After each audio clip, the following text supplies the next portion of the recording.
Yang berhormat Menteri, dalam usaha untuk mewujudkan integrasi masyarakat berbagai kaum di negara ini, adakah pihak kerajaan mengambil langkah-langkah reforming the delivery system of the government dengan menggunakan kaedah-kaedah bukan hanya seperti down the line di KRT, bahkan juga landasan seperti yang kerajaan punya, RTM, media sosial yang ada, sekolah-sekolah, universiti-universiti yang ada. Iaitu reform yang kita nakkan, kita tak mau. Contohnya RTM. Cuma saluran ini digunakan sebahagiannya untuk mungkin orang Melayu saja. Saya nampak sebagian besar budaya, culture, everything. RTM 1, RTM 2 mungkin kita serahkan untuk keberbagai kaum yang ada. TV3, Astro dan lain-lain. Dan selain daripada itu sekolah dan juga universiti yang ada. Selain daripada KRT, kita menggunakan kaedah ini to reform the system supaya kita di peringkat awal, adakah pihak kerajaan menggunakan sekolah, universiti di peringkat awal, molding the mind of the young so that they can be integrated. Terima kasih banyak.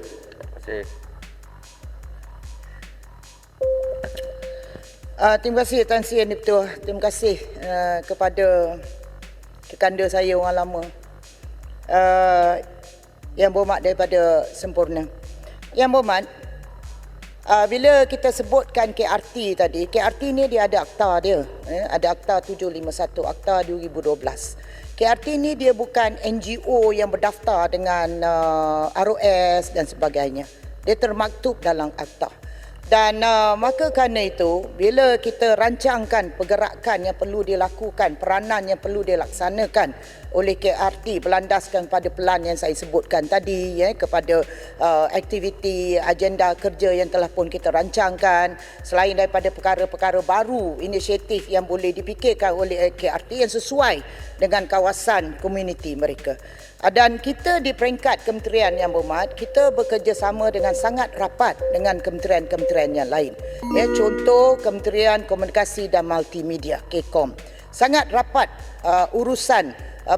urusan perhubungan dalam pada kita nak menyemarakkan lagi, merakyatkan perpaduan masyarakat keluarga Malaysia dalam bentuk kepelbagaian yang ada tanpa batasan agama dan kaum dan sebagainya. Jadi maka kerana itu Yang Berhormat, ahli-ahli jawatan kuasa KRT ni, bila komuniti buat pelantikan kepada fungsi KRT, ahli-ahli jawatan kuasanya itu perlu terdiri daripada pelbagai kaum.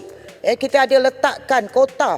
Jadi kita tak nak satu kaum saja yang pegang KRT, tapi kepelbagaian kaum, Melayu, Cina, India, semua mesti ada. Termasuklah di Sabah dan Sarawak kepada kaum-kaum yang lain. Kerjasama dengan pihak RTM sangat rapat. Saya dah sebutkan tadi dengan Kementerian KCOM, kerjasama dengan Kementerian Perumahan dan Kerajaan Tempatan juga kita wujudkan, kerjasama dengan Kementerian MAFI juga kita wujudkan. Jadi saya ucapkan terima kasih kepada Yang Berhormat di atas cadangan itu. Mungkin kita boleh perhebatkan lagi supaya juga program agenda perpaduan nasional ini dapat digambarkan dengan lebih menyerlah lagi, bukan saja melalui media-media sosial, termasuklah kepada kemudahan yang ada di peringkat Kementerian Komunikasi. Dan bagi sekolah-sekolah Yang Berhormat, kita wujudkan kelab-kelab rukun negara.